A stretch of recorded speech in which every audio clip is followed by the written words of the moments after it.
If you're after an affordable Toyota 7-seat SUV, there are a few options for you to choose from. You could choose this, the Fortuner, which is the brand's budget, diesel, heavy-duty off-roader. Or, if like most people, you know you're never actually going to go off-road, even though you might think you want to, you could choose the Kluger. It's the comfort-focused, city-friendly option, but it comes in petrol only. Now, before you have a go at me about my hat, there's method to my madness, and it's the fact that I need to go off-road at a moment's notice, because if you want the ultimate Toyota four-wheel drive to head off-road and then be back for the school run on Monday morning, there's only one to choose from, and it's this, the Toyota Prado in range-topping Kakadu specification.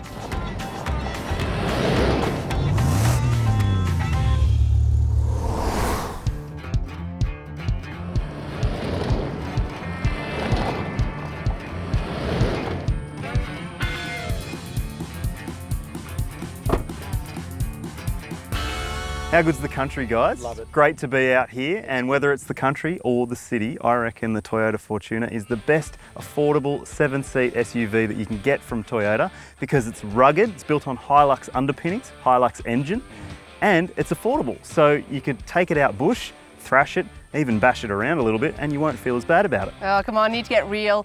Most people that buy SUVs are never going to take it off-road. That's why the Kluger, I think, is probably the best 7-seat option here.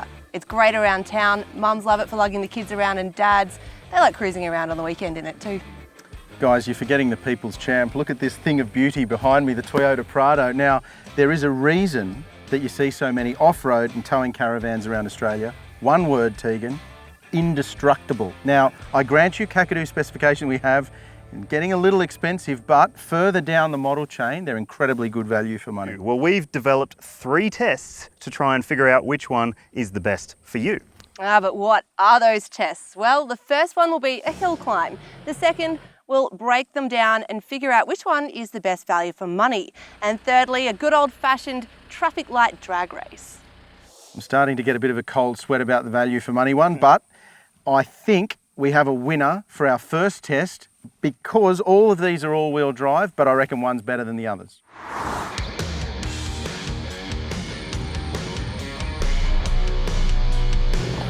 This hill test, both down and up, isn't so much a competition about whether the Kluger could get down the bottom, because it probably could.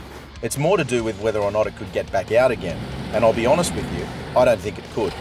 This is pretty rutted, it's pretty gnarly, and the Prado is doing it particularly easily. I've got all manner of off-road gadgets here. I've got low range, which I've only used briefly for a couple of the really difficult parts. I've got diff locks, haven't used them, both rear and centre. I've got different terrain modes, haven't needed them either. And for this last section of the hill climb out of here, just put it in high range four-wheel drive and away we go.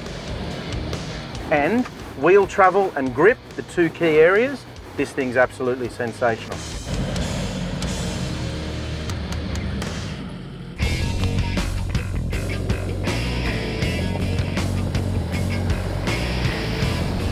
While I might not be doing this in quite as much comfort or style, thanks to Trent's amazing hat, as the Prado did, there's one thing for sure, the Fortuner is hugely capable. It's got plenty of grip, amazing ground clearance, and a really good steering feel, which means you can feel pretty much everything that's happening at the front axle. And while it is a bit sharp over the bumps, it's amazingly capable.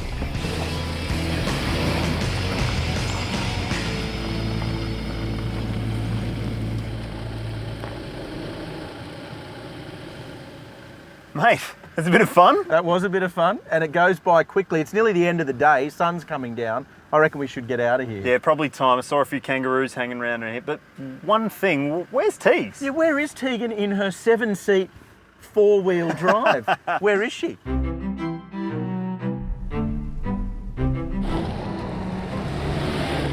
Mate, I think I can see her up there. Where the hell have you guys been? Where have you been? We've been down there having an awesome time off-road. That's right, we've been banging around on the four-wheel drive track all day. I thought you were following us when we came down the hill. No, I'm not stupid. The Kluger does not have the ground clearance to handle this type of terrain. The tyres aren't cut out to handle the rocks, and it doesn't have a proper four-wheel drive system. So This type of hill could have only ended in disaster. I did, however, go for a lovely bushwalk, and there are plenty of dirt roads around here, which the Kluger handled quite well. It was quite a cruisy day. We did some cruising around off-road too, didn't we? We sure did. Anyway, Teague's right, she's smarter than us. Must be my shout for dinner.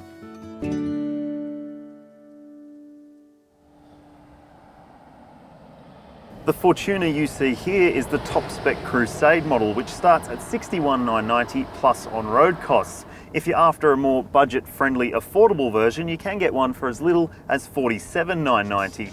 And there's a manual gearbox option across the entire range. It's based on the Hilux with a 2.8 litre turbo diesel engine under the bonnet. It's the same engine seen in the Prado. It has the requisite 7-seat layout with its rear seats hinging from the sides of the cargo area.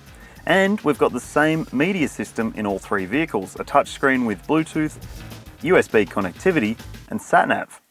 The Kluger's recent update saw its V6 engine get a new 8-speed automatic transmission, which means it has 2 more gears than its auto siblings. Ours is the GXL all-wheel drive, which has a list price of $57,550 before on-road costs. Yes, that is cheaper than the Fortuner, but there's no diesel option, which is a bit of a shame. The range starts at $43,550 for the front drive GX and goes all the way up to $69,906 for the all-wheel drive flagship Grande. Its monocoque chassis means it has a lower floor and therefore is much easier to get in and out of, especially for the little kids. The seat layout is smarter than the other two as well. There's loads of room and the use of space is incredibly practical. Bigger third row, bigger luggage area. That's 2 of the main reasons you'd buy the Prado over the other 4-wheel drives that are here on test. Now sure, it's a bigger vehicle overall, but it comes with a bigger price tag. Our Kakadu is the top of the range model, priced from $85,900 in diesel form. You can get a petrol engine with the Prado across almost all model grades, which means it has that appeal over the other 2 vehicles here as well. And if you can't stretch to the range-topping Kakadu variant that we have here on test, and it's quite a stretch, the most affordable Prado starts from $54,000.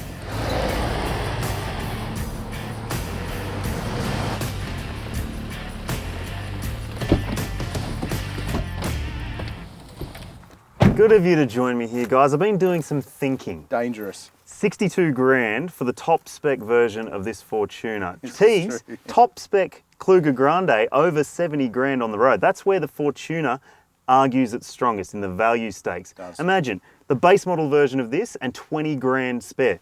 Kakadu, 40 grand spare. 40 grand spare. What I'll would you take do the with that cash. sort of money? 40 grand. So I could put a deposit on a house, buy a boat. Not really into boats. Motorbike, holiday. The thing is, you'd have to live with it. The Kluger is easily the most comfortable on the road. Even if you were going to take your SUV off-road every single weekend, there's still 5 days left in the week.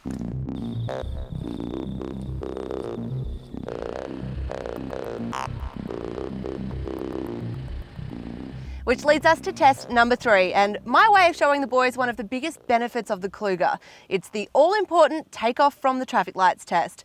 Side note, we don't condone doing this on public roads, but I've got a 3.5 litre V6 petrol engine, so in theory, I should be leaving these boys to eat my dust today. Fingers crossed I don't stuff up the start. Maybe if I've got launch control. Teagues is ready to go.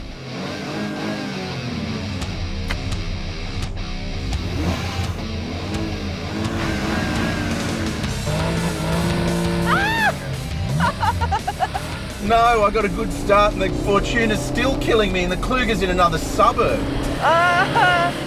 Oh my God. I'm so far ahead, it's seriously embarrassing for the other guys.